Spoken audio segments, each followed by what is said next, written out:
Grace had never truly understood love. At 7 years old, she learned that love wasn't always enough. She still remembered the night her mother left, the way the door slammed shut, the suitcase in her hand, and the look of utter disappointment on her face. "Your father is a liar, Grace," her mother had whispered before disappearing into the dark. Her father? A cheater, a womanizer, a man who couldn't stay loyal. But despite all his flaws, he never stopped being her father. He raised her alone, showered her with love and affection, and promised to be there for her. And so, despite everything, she forgave him. As Grace grew older, she worked hard to build a life beyond the shadow of her father's mistakes. She graduated from nursing school and moved to Ireland, where she worked tirelessly in one of the country's finest hospitals. And then she met him, Jude, a man nothing like her father. Jude was a respected doctor, hardworking, disciplined, and fiercely loyal. He had dark skin, a well-groomed beard, and eyes that carried the weight of someone who has seen both pain and triumph. They met at the hospital's end-of-year party, where laughter and music filled the air.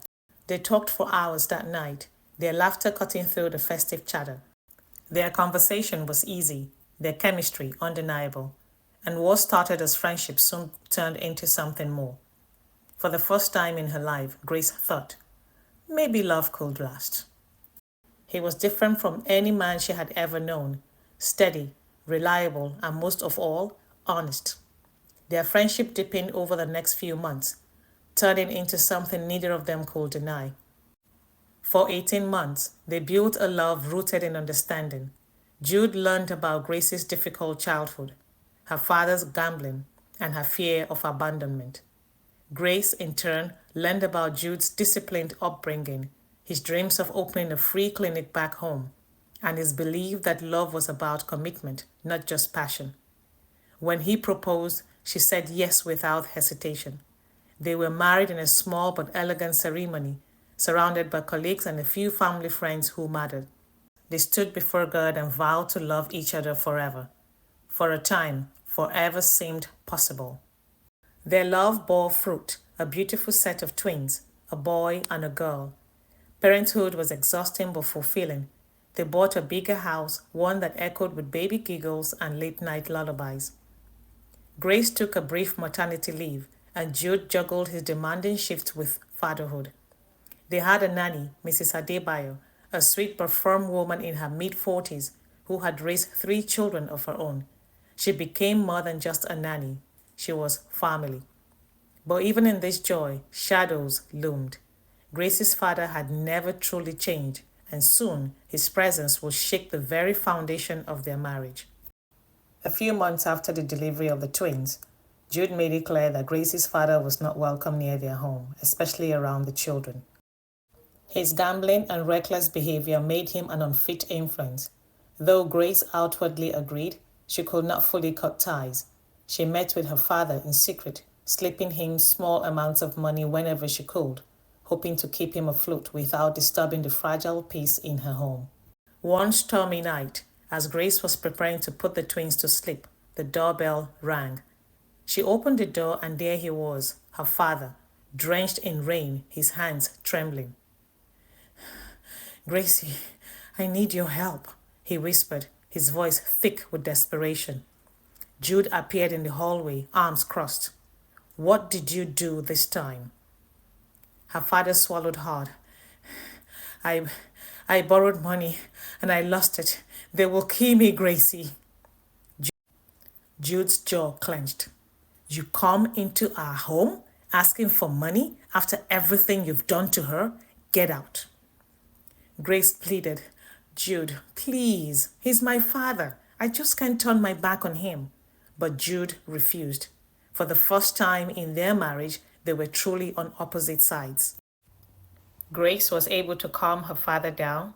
She fed him for the night and asked him to leave, promising to call the next day. Grace couldn't sleep that night. The thought of her father being hurt gnawed at her.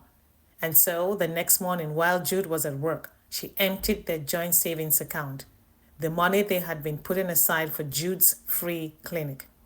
She paid off her father's debt, thinking it would fix everything. But when Jude found out, the fight was unlike any they had ever had. Jude felt betrayed. That money was for our future, Grace, not to clean up your father's mess. He's my blood, Jude. I couldn't let him die, she shouted back. And just like that, something broke between them. The house that once echoed with love became silent and cold. Jude stopped talking to Grace except when necessary. The tension was unbearable, and soon Grace filed for divorce. The court sided with her. Jude lost custody of the twins. He was ordered to pay a heavy child support fee. Worse, Grace changed the locks, forcing him out of the house he had worked so hard to build. Jude was devastated. As a single mother, Grace struggled.